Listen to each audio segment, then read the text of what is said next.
So guys, ngayon i-share ko sa inyo kung saan ako kumikita bilang estudyante. Bukod sa pag-vlog namin ng kapatid ko, mga endorsements namin, tsaka mga weekly pabaon ni mama, may extra din akong pinagkikitaan.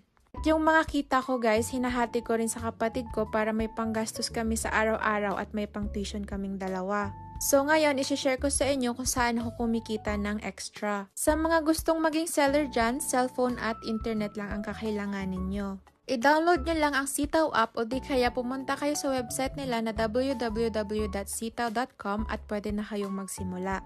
Pwedeng-pwede ito pang full-time o di kaya pang part-time. Free registration lang siya, no monthly fee at saka no profit reduction.